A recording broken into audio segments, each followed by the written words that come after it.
abrigar as minhas fragilidades e não me abrigar nas minhas fragilidades. Se eu fosse resumir o meu pensamento em relação a isso, acho que seria mais ou menos por aí. Eu já tive depressão 3 vezes, se for pegar os períodos longos assim, foram 3 vezes, tomei antidepressivo numa dessas vezes, tomei antidepressivo por 1 ano, a última vez que eu tive depressão faz 10, 11 anos. Quando eu era mais jovem, já tive outros rolês também, muita crise de ansiedade, tive por um tempo episódios de compulsão alimentar, eu cheguei a comer comida do lixo, jogado fora a comida e já tinha bicho, mas eu precisava comer, depois vomitei, aquela coisa. Isso faz muitos anos, sei lá, não sei, mais de 20 anos. E agora eu me encontrei na paz do Senhor, agora eu aprendi como é que se vive. Não tenho nenhuma religião, não sigo nenhuma religião, me considero uma pessoa bastante espiritualizada, mas fé na vida, fé em mim mesma, fé no desconhecido, fé num plano invisível que sustenta esse visível, mas que eu também não tento controlar por meio de o segredo, ou regras, tipo, tá mais para reverenciar o desconhecido, mais para um exercício de humildade, a minha fé, e de me sentir conectada também com algo que é maior do que eu, e importante, eu não sei explicar. Não sei explicar. Porque se eu começo a explicar, se eu começo a achar que eu tô tentando controlar, daí eu já saí disso, entendeu? Aí eu já tô na cartilha, no dogma, né? Não é assim que funciona, na tentativa de superioridade moral, né? Na tentativa de achar que eu entendi como se vive. E não, o que eu fiz, o que eu acho que aconteceu, eu fiz um pouco e outro pouco foi acontecendo e tal, eu fui fazendo as pazes com o desconhecido, fui fazendo as pazes com as coisas que eu não entendo, fui me afirmando nas áreas de mim que eu entendo, né? Me afirmando mais, fui ficando mais honesta em relação a quem eu sou e ao que eu quero, e ao mesmo tempo mais abraçando aquilo que eu desconheço. Eu resumiria por aí. A quem interessar possa, esse meu percurso interior me inspirou a escrever o meu livro de reflexões, O Mundo que Habita em Nós. São reflexões sobre o mundo, mas que partiram muito do meu processo. E aí, sobre interioridade, quem sou eu, quem é o outro, o apagamento do outro, esse tipo de coisa. E o romance que eu tô escrevendo, que eu tô revisando, né, acabei de escrever agora há pouco, fala muito sobre isso. É um romance que fala sobre relacionamentos, né, essas crises depressivas e tal. Este vídeo, no entanto, não é bem sobre essas coisas que eu acabei de falar, mas sobre uma resistência que eu sempre tive de me definir pela minha dificuldade, pelo meu mal-estar mental e emocional.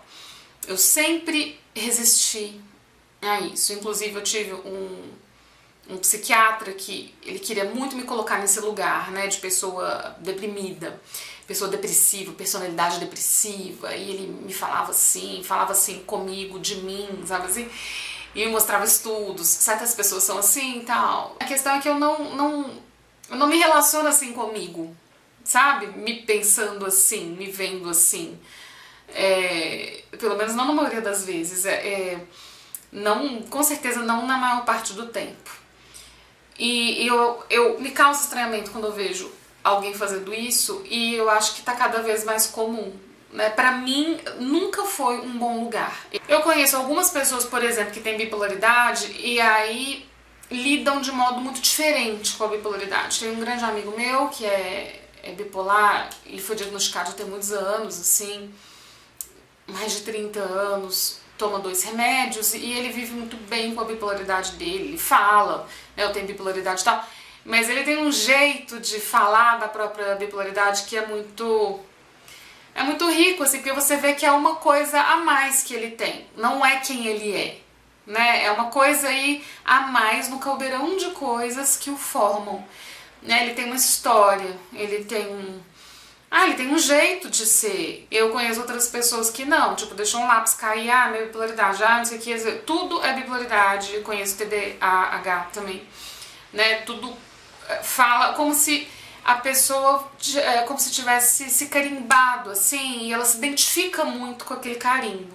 Eu acho que é muito limitador se identificar muito fortemente com etiquetas de modo geral. Tem um conto que eu escrevo sobre isso, inclusive, não tem alguma coisa na água.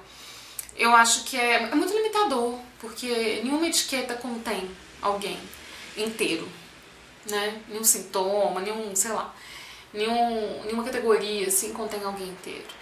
Nem as categorias que a gente, dentro das quais a gente está acostumada a se pensar, né? Eu sou brasileiro, eu sou mulher, eu sou homem. Como que eu penso, assim, nesse sentido, é que tem graus diferentes de identificação com tudo. Então tem gente que se identifica muito com um lugar, por exemplo, da onde vem, tem gente que se identifica muito com o próprio sexo biológico. Geralmente são pessoas meio sem graça, né? Que se identificam completamente, assim, né? Eu sou homem, então eu tenho que fazer isso. Eu sou mulher, então eu tenho que agir assim. Isso é meio chato. As pessoas se identificam de modos diferentes com as coisas. E voltando pro tema do vídeo, eu sou borderline, enfim, o grau de identificação varia, né? Então, assim, pra você reconhecer que você tá com aquele problema, ou que você tem aquela condição, ou que você, enfim, sua personalidade foi muito construída em cima daquilo, dá pra você reconhecer isso. Quando você reconhece isso, isso pode te ajudar, inclusive, a procurar tratamento, a entender a sua história por esse prisma, que pode trazer autoconhecimento, lógico, né? A minha questão aqui é se identificar demais a ponto daquilo ser maior que você, né? Ou você se diminuir para caber naquilo. No meu caso, nunca foi uma saída interessante. Nunca foi uma saída interessante. Eu acho que a vida fica mais interessante, mais envolvente, um pouco mais assustadora talvez, mas a vida fica mais cheia de vida, digamos assim, ou a gente sente melhor a vida que tem na vida, na rotina e tal, quando a gente não se identifica 100% com nada. Fica melhor, fica mais legal quando a gente não se identifica 100% com nada, nem com o sexo biológico, nem com alguma doença, né? Não tô falando que a doença não é verdade, né? Ou que o sexo biológico não faz nenhuma diferença, ou que, sei lá, a categoria, sei lá, você é professor, né? É lógico que tem algumas coisas que são mais comuns. Você é piloto de Fórmula 1, tem umas características que são mais comuns aí entre os pilotos de Fórmula 1. Não tô dizendo que a gente não tem a ver com nenhuma das categorias, mas eu acho uma vida mais interessante quando a gente não se identifica 100% com nada, quando deixa um espaço para ser outras coisas, que não necessariamente batem com o que se espera daquela categoria, entende? O que se espera daquelas pessoas. Então, no caso de uma, sei lá, eu também não gosto de me identificar 100% com nenhum trauma pelo que eu passei, sabe? Aquilo não me define, aquela experiência ruim não me define, assim. Não gosto de me identificar 100% com a minha idade, com da onde eu sou, com o fato de eu ser mãe, o fato de eu ser casada, sabe? Eu não gosto de me identificar assim 100% com nada. Eu gosto de deixar um pezinho sempre do lado de fora. Sempre tô dentro de uma categoria, entendo que me veem dentro daquela categoria, tá tudo bem, mas assim, aquela categoria pode dizer verdade sobre mim. Quando eu tava com depressão, realmente eu estava com depressão, não é que não tô com depressão, estou, tudo bem, tá tudo bem. Eu não gosto de me identificar 100% com nada, eu gosto sempre de deixar um pezinho fora, e esse pezinho fora, eu acho que no final das contas ele me salva de muita coisa, ele deixa a minha vida mais gostosa mesmo, sabe? Sabe que, por exemplo, quem é muito bonito e se identifica totalmente com aquela beleza toda, sabe? E aí, sei lá, começa a envelhecer e pira, porque tá muito identificado com a beleza, sabe? Sim. E aí percebe que quando é mais velho recebe menos elogios em relação à aparência, esse tipo de coisa. Ou então a pessoa que está muito identificada, por exemplo, com uma doença e aí fica pensando tudo naquilo. Não é que ela não está com doença, ela está, né? Enfim, é lógico que em algumas fases da vida, acho que faz parte, a gente está muito mergulhado numa coisa. Mas assim, numa circunstância, numa relação, num jeito de olhar, né? Às vezes a gente está muito mergulhado naquilo. Gosto de ficar um pouco mais perdida, sabe? Gosto de deixar um espaço em que eu esteja perdida, um espaço em que eu não saiba, um espaço em que eu possa me surpreender, um espaço que eu possa ser de outro jeito, sabe? Eu sou uma pessoa muito ansiosa, mas quando eu era bebê na maternidade eu não era muito ansiosa, entendeu? Eu fui ficando. Será que eu preciso ficar pra sempre? Sempre? Nem quando eu tinha muita crise de ansiedade, uma atrás da outra, eu me via assim, né? Como uma pessoa, eu sou ansiosa. Não gosto, sabe? Não gosto.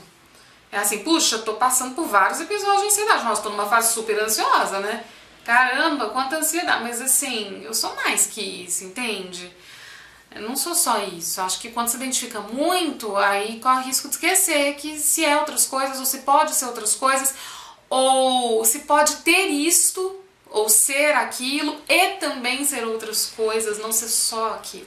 Não se identificar só com aquilo, né? Não se identificar só com aquilo, no fundo é isso, não se definir só por aquilo. Arranjar definições mais interessantes, mais vastas de si mesmo, não ficar se reduzindo para caber numa categoria, numa etiqueta, sabe assim? Ainda que aquela etiqueta diga sobre você, ou sobre a fase em que você está, ou sobre você até o último dos seus dias, você não é só aquilo.